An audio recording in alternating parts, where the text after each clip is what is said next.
Peço que os irmãos abram a palavra de Deus lá em 1 Pedro, capítulo 1. Hoje nós vamos ler do verso 3 até o verso 9. 1 Pedro, capítulo 1, do verso 3 ao verso 9.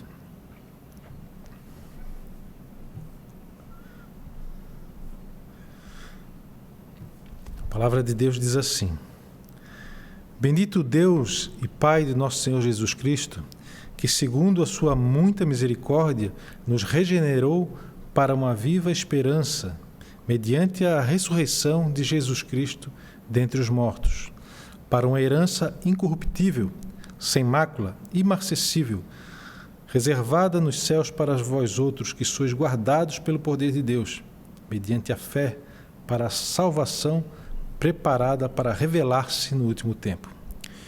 Nisso exultais, embora, no presente, por breve tempo, se necessário, sejais contristados por várias provações, para que, uma vez confirmado o valor da vossa fé, muito mais preciosa do que o ouro perecível, mesmo apurada por fogo, redunde em louvor, glória e honra na revelação de Jesus Cristo, a quem, não havendo visto a mais, no qual, não vendo agora, mas crendo, exultais com alegria indizível e cheia de glória, obtendo o fim da vossa fé, a salvação da vossa alma. Irmãos, eu acredito que todos nós já passamos por algum momento de provação na nossa vida. E as provações são diversas, né, que enfrentamos. Pouco dinheiro, falta de amigo, falta de saúde, alguma grande perda ou alguma grande frustração, algum tipo de opressão ou até mesmo assédio, perseguições de todas as formas, desde aquelas mais veladas até aquelas mais abertas, né? Muitas são as provações a que nós estamos sujeitos, né? E precisamos notar que isso não é algo que acontece somente a nós nesse momento da história, século XXI. Isso sempre aconteceu. Sempre aconteceu isso, desde que Adão e Eva foram expulsos do paraíso. Essa é uma rotina, isso é um acontecimento que é rotineiro na vida do ser humano, né? A passar por algum momento de provação é algo que não é estranho a ninguém, né? Desde aquele dia em que Adão e Eva foram expulsos do paraíso, muitas situações podem causar dor na alma e nos fazer sofrer. E Pedro, ele tem consciência disso. E ele tem consciência disso e escreve essa epístola porque ele mostra na sua escrita aqui, na sua carta, que sabia muito bem que isso acontecia.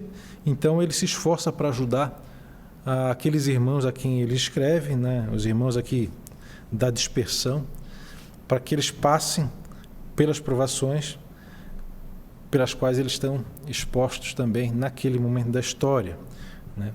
Como vimos na introdução, no sermão passado, Pedro lembra aqueles irmãos que, apesar de forasteiros por onde eles andam, na dispersão, né, eles são eleitos, eles são escolhidos por Deus e desfrutam do amor de Deus. Nós vimos naquela ocasião como é importante reconhecer a grande atitude de amor do Deus Pai na eleição. Como é importante ser lembrado que somos eleitos de Deus segundo a sua presciência, e ser lembrado disso deve trazer a nós que somos peregrinos também, forasteiros, grande segurança e esperança para o nosso coração. Vimos também como é importante reconhecer a grande atitude de amor do Espírito Santo ao nos santificar em meio às provações, né? As provações vêm com o propósito de que a nossa fé seja aprimorada, né? Nós fomos escolhidos para a salvação pela santificação do Espírito e fé na verdade, como diria Paulo lá aos Tessalonicenses, no capítulo 2, verso 13. Nós vimos também que, como é importante, né, reconhecer a grande atitude de amor do Filho de Jesus, quando ele nos une a ele mediante ao derramar do seu sangue, o sangue da nova aliança que nos coloca, que nos propõe, né, as promessas da vida eterna. O resultado dessa nossa eleição e santificação, então, é a obediência a Jesus Cristo e a purificação da corrupção por meio dessa contínua aspersão do sangue de Jesus Cristo sobre nós. Isso é tudo que nós vimos, né, no versículo 1 e 2. E agora, o que nós temos que fazer diante de todas essas verdades é louvar a Deus, né? Louvado seja o Senhor por todo esse cuidado conosco, né? Devemos engrandecer o nome do Senhor, louvar o nome do Senhor, exaltar o nome do Senhor, glorificar a Ele por conta de tamanho cuidado, de tamanho amor dispensado a nós. E é exatamente isso que Pedro faz aqui, né? Nos versos 3 ao verso 12, Pedro exalta o nome do Senhor. Nós vamos ficar aqui até o verso 9 hoje, mas até o verso 12, Pedro está exaltando o nome do Senhor. Pedro passa a glorificar a Deus pelos seus feitos, né? E chamamos isso de doxologia, né? As palavras de exaltação aqui de Pedro.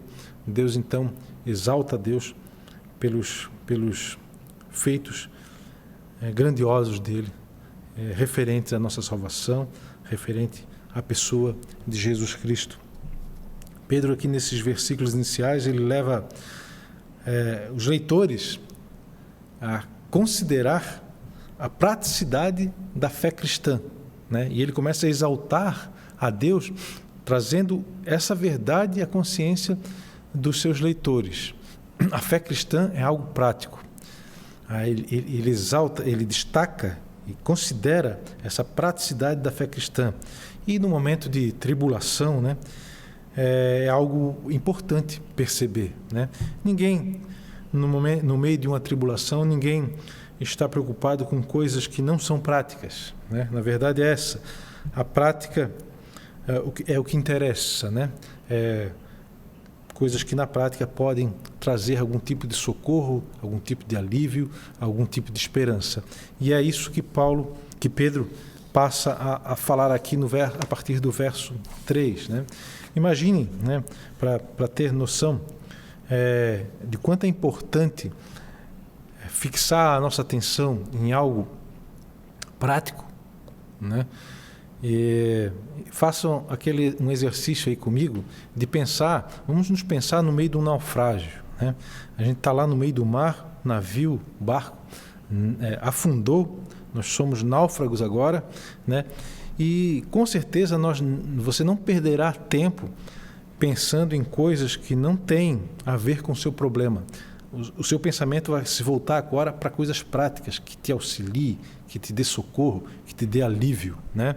Você vai pensar, por exemplo, nos perigos que o mar pode te oferecer e o que você pode fazer para se proteger naquela situação ali em que você se encontra, por exemplo, né? Você vai pensar também sobre a probabilidade de salvação e você vai ter que avaliar se a probabilidade é maior se você considerar abandonar o local em que você está, ali onde o barco afundou, e tentar buscar a margem que talvez você nem saiba onde está, em que direção é mais próximo, ou a probabilidade maior é você ficar ali e tentar sobreviver naquelas condições, esperando um auxílio externo, né? São coisas que você vai ter que pensar. Você vai ter que analisar as probabilidades ali e escolher coisas práticas. Você vai pensar também e analisar no que você vai se agarrar para ficar flutuando ali, né? Vai te facilitar aquela espera, né? Você vai também pensar em como se proteger ali do frio ou da insolação, dependendo do momento em que você está, no momento do dia em que você está. Ou seja, você vai pensar em coisas práticas, né? No meio dessa tribulação, no meio dessa dificuldade, no meio dessa provação, a sua mente vai se apegar em coisas práticas, né? E, voltando aqui para o nosso texto, conhecer o valor da nossa fé e entender a sua finalidade é algo eficiente em dias de provação. Perceber o quanto a nossa fé é prática e nos ajuda em momentos de provação, com certeza é algo muito importante, e nós, principalmente como cristãos, não podemos deixar isso de lado, né? Conforme a Bíblia nos ensina, aí é preciso pontuar aqui, quando a gente fala a respeito de fé, né? A Bíblia nos ensina que a fé cristã é algo baseado em fatos, né? E esses fatos são as ações de Deus, né? Um Deus justo e misericordioso que vem ao nosso encontro, né? Ao encontro dos seus, e se revela a eles. Esse Deus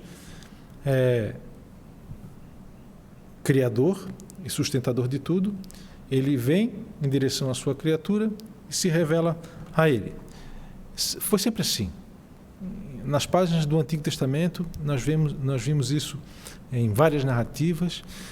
No Novo Testamento, nós percebemos a importância dessa comunhão com Deus para que possamos conhecer a sua vontade e andar de acordo com a sua vontade, né? Tudo isso porque Deus vem ao nosso encontro, se revela a nós, e aí agora nós temos uma base para a nossa fé, né? Para aquilo que vamos crer.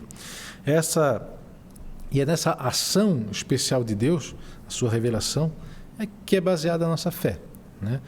Não é uma fé cega, baseada no simples desejo humano, ou a fé cristã tampouco é uma fé supersticiosa, né?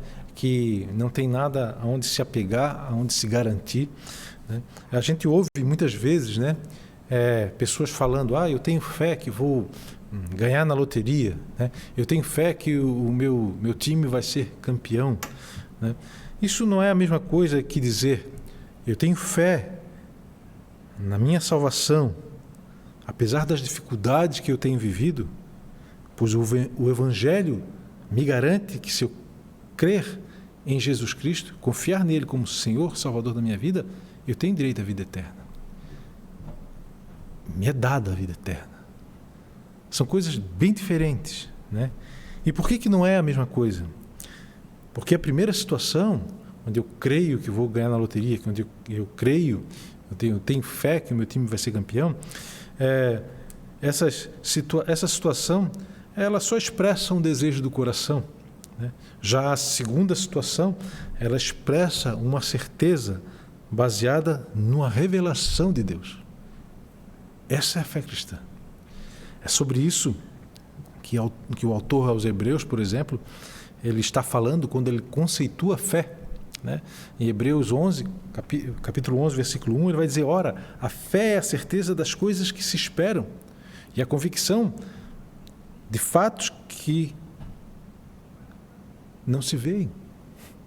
Olha, certeza de coisas que se esperam. Por quê? Porque foi dita. Porque foram reveladas, né? Convicção de fatos que não se veem, mas é uma convicção baseada nas promessas de Deus. Essa é a fé bíblica. E é nesse contexto que o autor de Hebreus está falando. Olhando para aquilo que conhecemos a respeito da revelação de Deus, nós temos a nossa fé. Fé na certeza, é a certeza das coisas que se esperam, convicção de fatos que não se veem. No texto que nós temos hoje diante de nós, irmãos, nós temos Pedro mostrando que a fé no Evangelho, ela nos traz a esperança que nós tanto precisamos. Porque ela nos mostra as promessas de Deus para o seu povo. Um povo que o próprio Deus tem chamado para si e tem cuidado dele.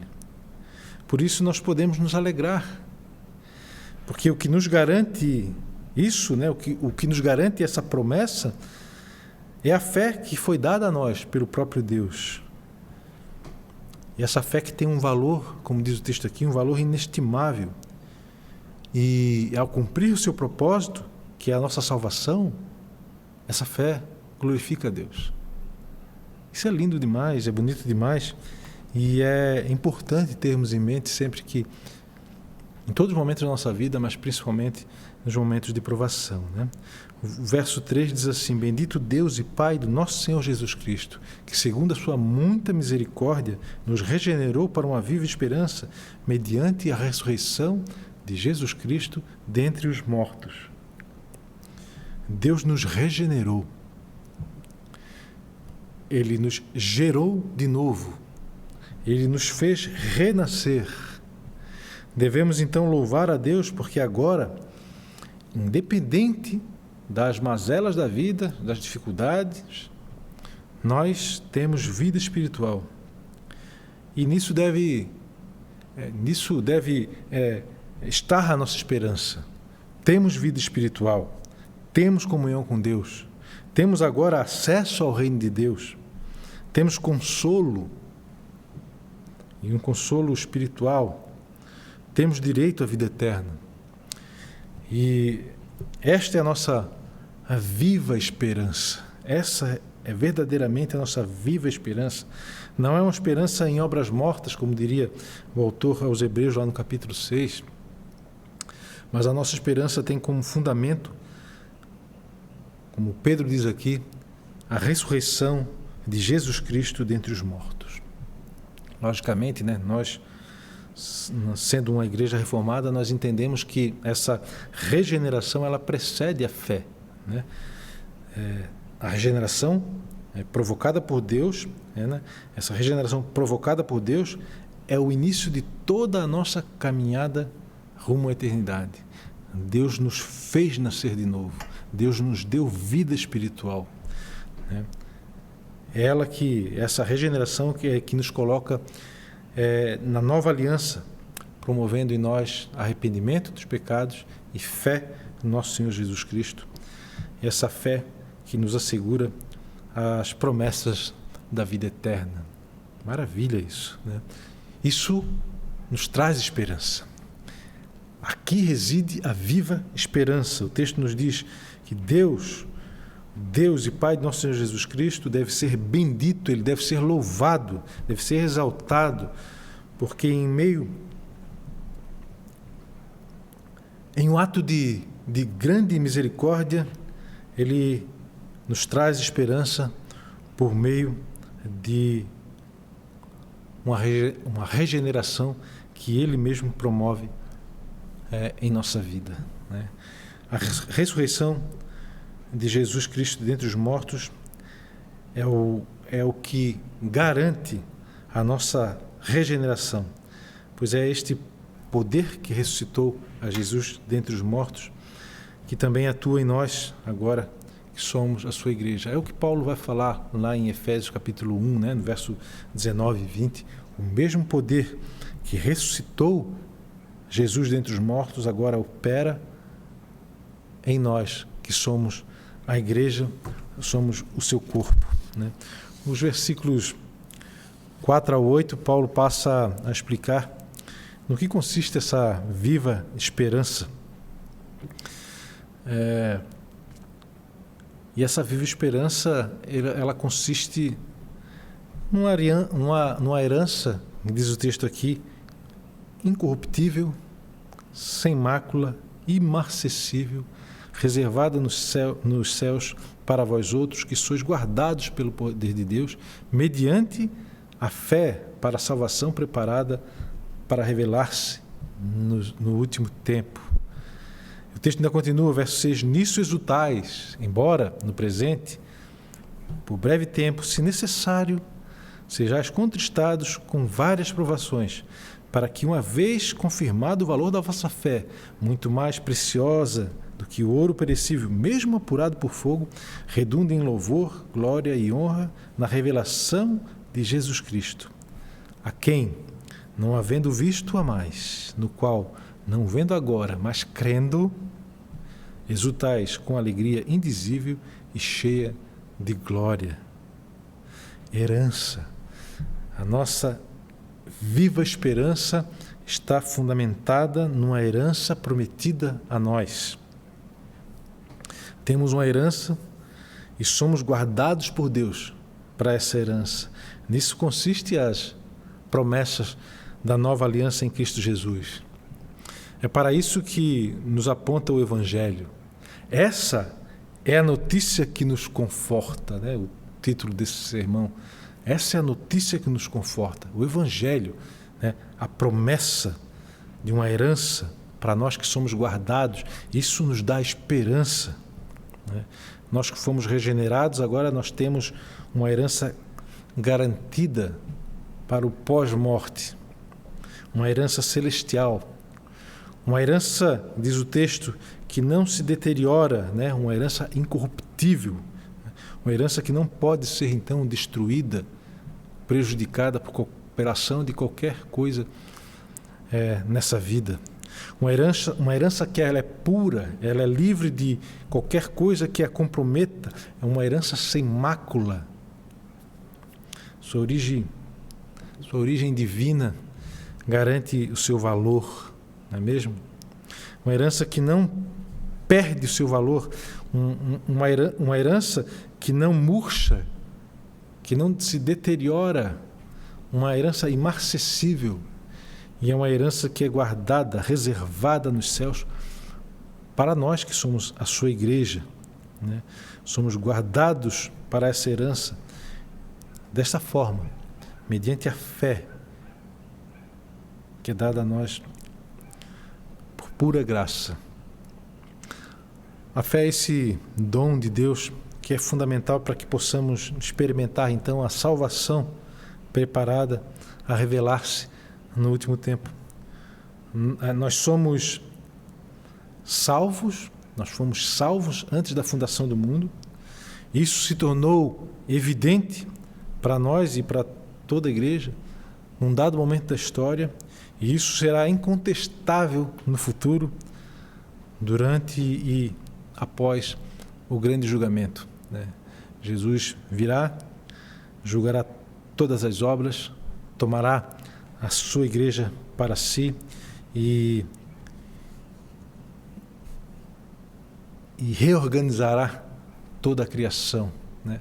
Ela será então redimida, a criação será totalmente refeita e dessa forma será incontestável a nossa salvação. R.C. Sproul, falando a respeito desse poder que nos guarda para recebermos essa salvação, ele diz assim: é o poder de Deus que nos preserva, que nos guarda, né? Para recebermos a medida completa e final da salvação. É ter os olhos voltados para essa ação de Deus, nos guardando para uma herança a nós destinada, deve ser a grande esperança para aqueles que estão no meio de uma grande provação. É isso que Pedro está tentando nos trazer e fazer estar na memória da igreja. Pedro sabe da necessidade daqueles irmãos ter algum consolo, alguma base segura para se apoiar no meio de tamanha tribulação. E Pedro não perde tempo. Já no início da sua carta, ele aponta para essa viva esperança depositada em nosso coração mediante a fé no Evangelho que nos salva, que nos garante essa herança no poder de Deus, né? Que maravilha! O resultado disso tudo, alegria, exultação, louvor, ação de graças. Nisso exultais, diz o texto. Pedro deseja que esse seja o motivo da nossa alegria. O motivo da nossa alegria deve ser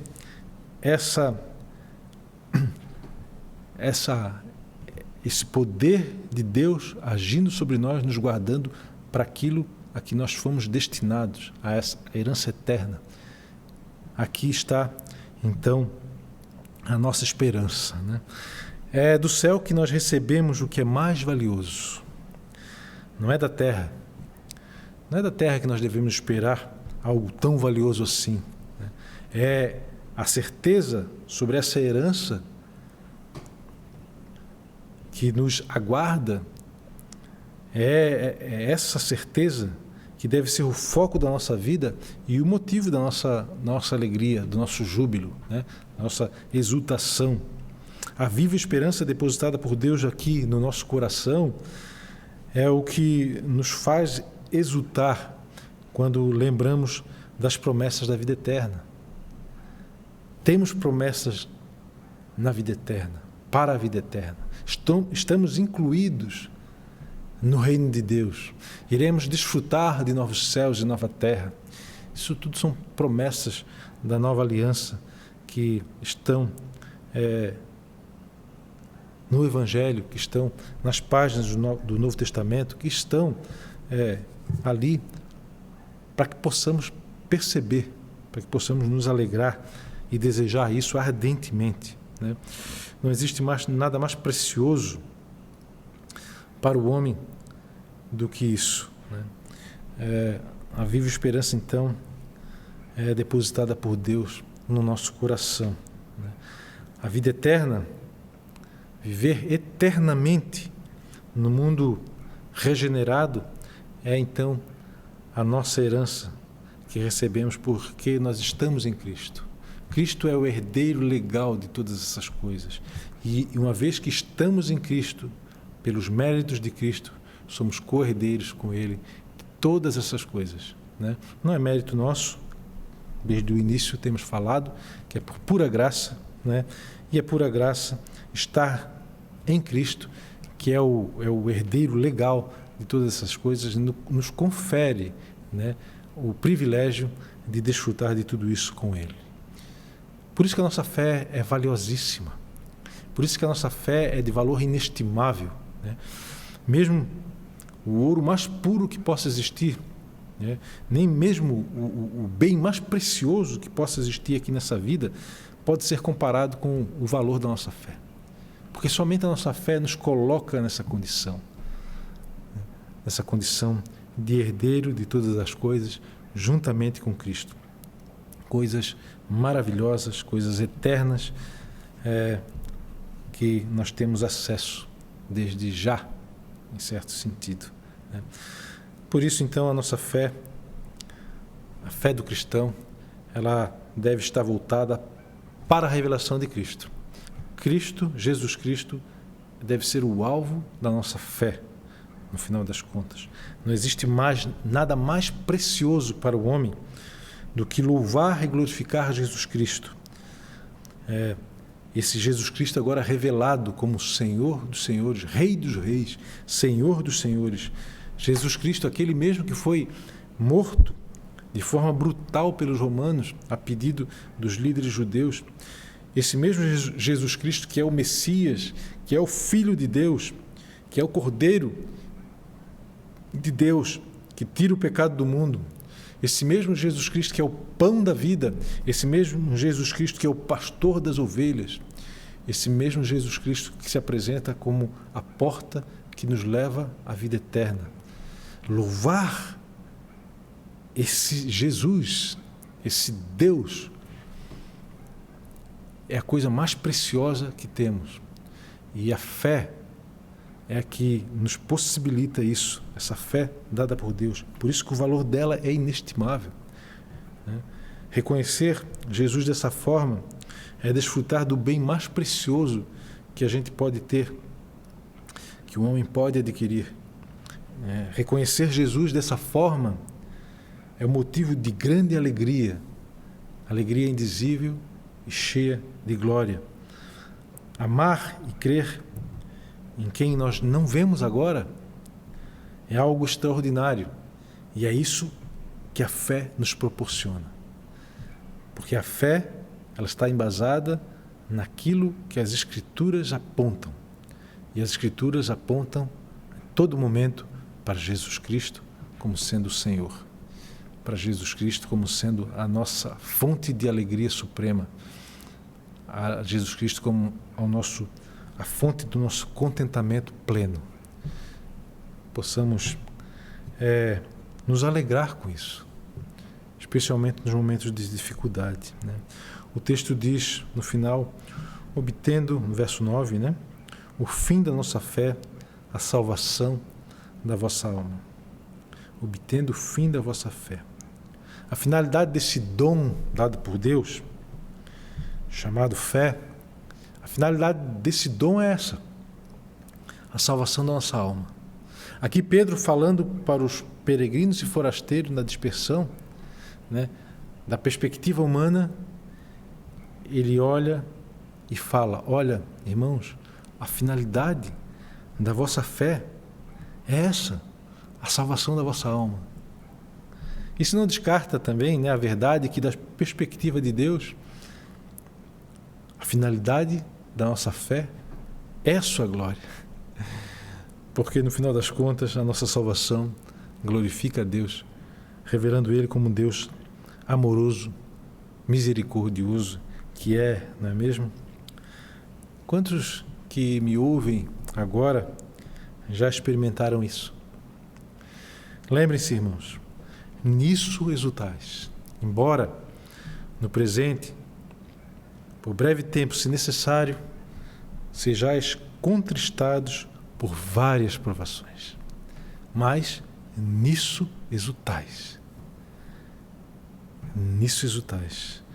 Na fé que nos traz o conhecimento de Jesus Cristo, que nos confere o poder de nos guardar para essa herança reservada para nós, que é motivo de grande alegria, e onde reside a nossa esperança. O foco, ele está lá no futuro, na herança reservada nos céus, a nossa salvação. Nenhuma outra coisa, irmãos, nenhuma outra coisa tem a palavra final. O Evangelho tem a palavra final. A Boa Nova tem a palavra final. É para o que ela aponta que devemos olhar, para não perder o foco, não é mesmo? Algumas implicações. Não é adequado buscar perceber as implicações de tudo isso aqui para a nossa vida hoje, sem perceber a bomba, né, que foi isso para os eleitos e forasteiros da dispersão, para quem Pedro escreveu originalmente, né?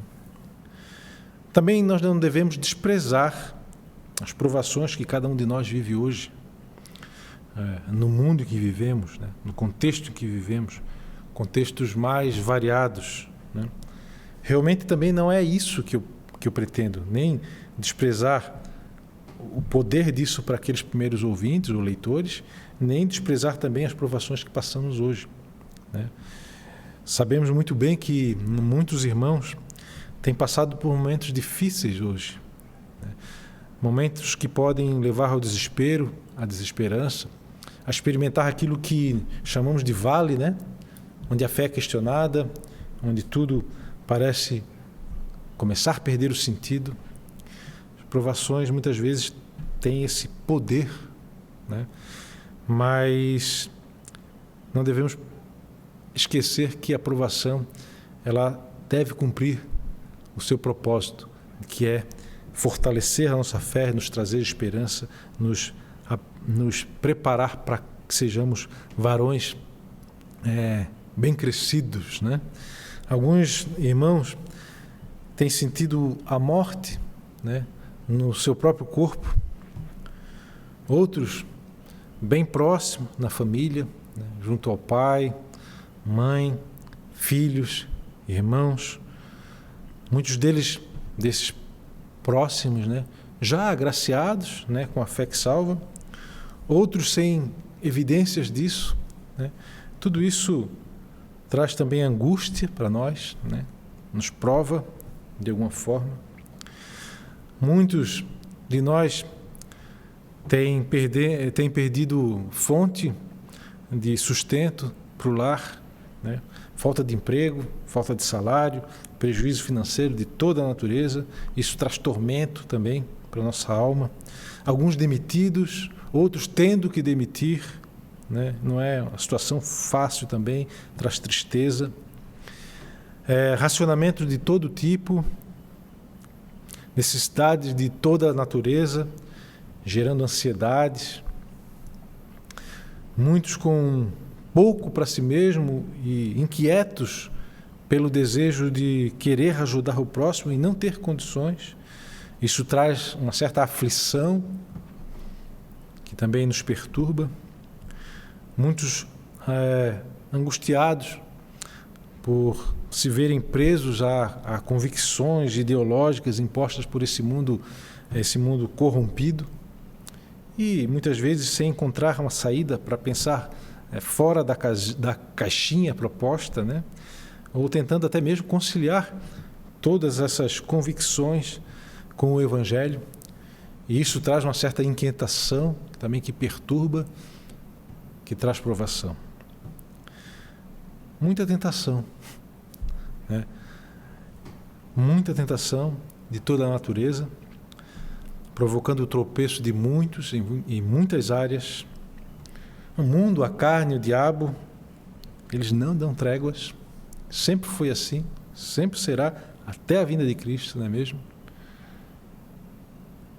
Cada um sendo tentado na sua própria cobiça. Tudo isso tem levado muitos ao desespero. Mas é isso que eu quero que percebam, irmãos.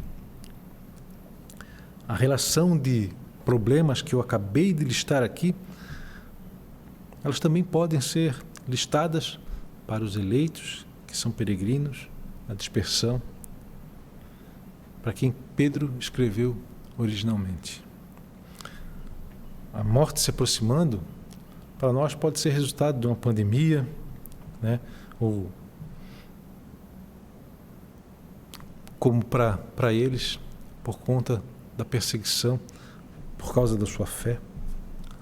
A falta de recursos que experimentamos hoje pode ser efeitos colaterais dessa pandemia ou da má administração pública, como para eles naquela época também pode ser efeito dessa perseguição por causa da fé, muitos perdendo seus negócios, muitos tendo que abrir mão de seus negócios porque eram ilícitos e agora houve uma conversão e tiveram que abrir mão daquele ganho e tiveram que se reinventar. Outros sendo perseguidos ao ponto de perder suas mercadorias, seus negócios, né? Angústia por causa de convicções ideológicas.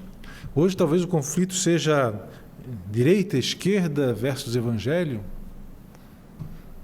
Naquele tempo não era muito diferente. Conflito entre paganismo, judaísmo e evangelho, causando aflição, angústia. Tentação, então, não preciso nem falar, sempre foi assim. Tentação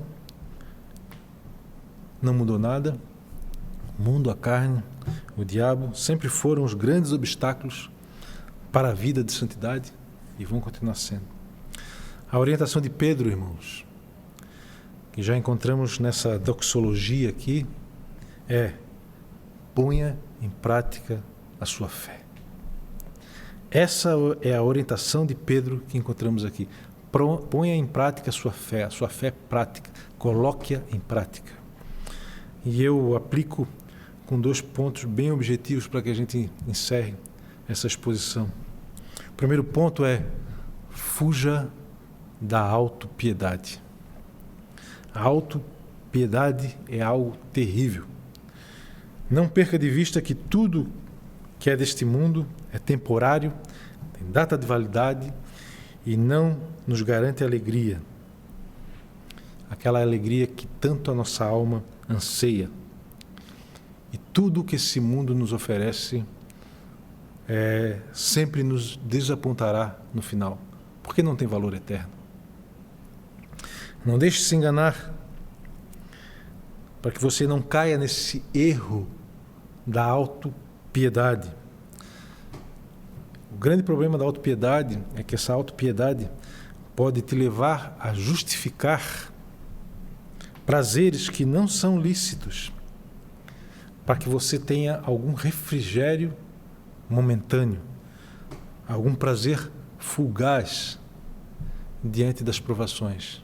A autopiedade tem esse poder enganador de fazer com que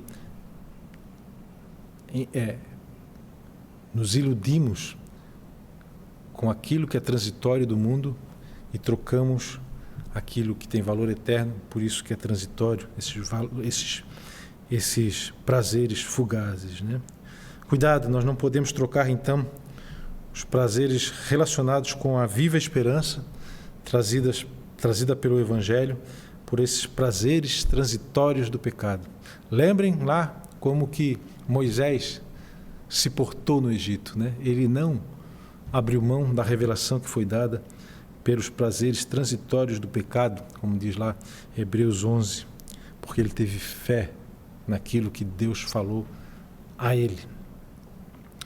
O segundo ponto, bem objetivo também, alimente-se com as verdades do Evangelho.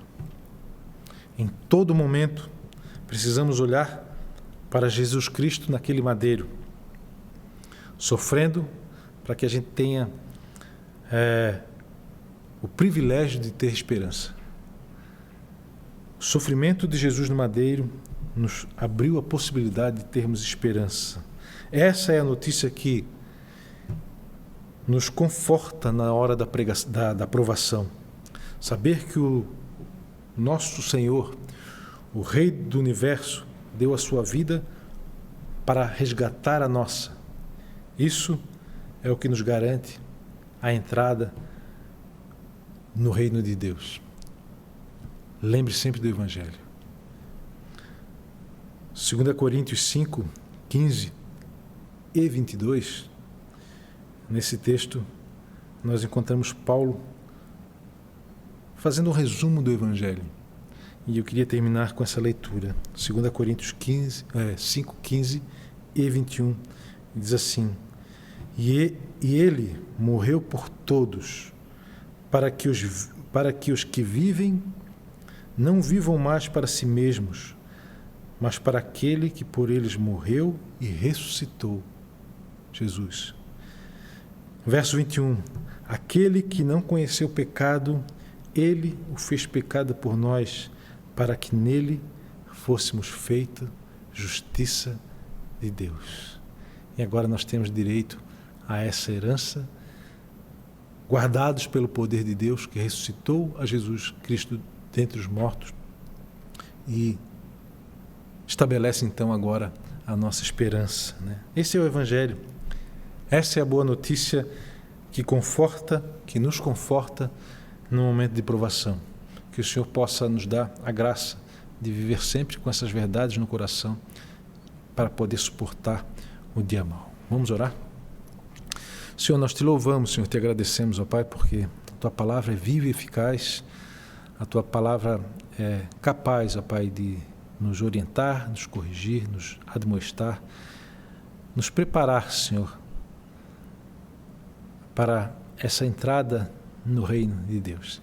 Louvamos a Ti por isso, louvamos a Ti porque temos acesso aos portões celestiais pelos méritos de Cristo, o herdeiro legal de todas as coisas, nos abriu a oportunidade de desfrutar com Ele dessa herança.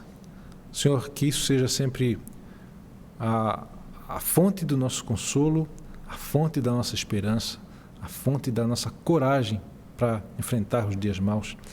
Senhor, não permita que venhamos a cair na autopiedade como se merecêssemos alguma coisa, Senhor, mas que os nossos olhos estejam sempre voltados, ó Pai, para a Tua graça e misericórdia revelada no Evangelho, sabendo que não somos merecedores de nada, Senhor, mas temos alcançado isso pelos méritos do Senhor Jesus, que se entregou por nós naquela cruz e nos fez vencedores, ó Pai, junto com Ele, Senhor.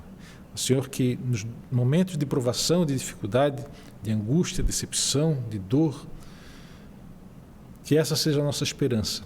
A esperança que nada termina aqui nesse mundo. Esse mundo não traz a palavra final. Mas a palavra final, ela está escrita no Evangelho e essa é a nossa viva esperança. Em nome de Jesus nós oramos. Amém. Irmãos, aqui termina nosso culto. Tenham todos uma ótima semana. Possam glorificar a Deus em tudo.